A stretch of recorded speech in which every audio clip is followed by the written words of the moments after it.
Hi there. So you have a scene with a boring light and you want to spice things up. With the help of an AI, you can do that easily.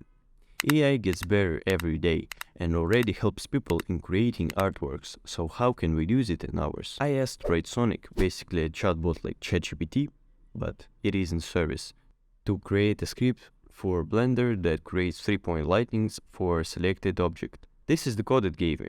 The code is good, but not good enough. So open Blender. Here I have a simple robot scene. Copy the code and edit it to give each light random location and color. Here, here, and here. The good thing is that the AI created comments on its code, so it is much easier to modify. Of course you can modify it further, but it is good enough for me at this point. Now all you need to do is to select an object to create a light for and run the code. The good thing is how easy it is to change out the lights, because each time you restart the code, it deletes all light automatically.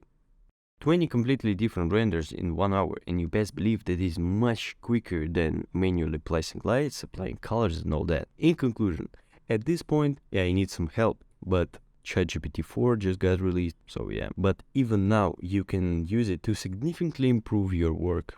Like, subscribe. Bye-bye.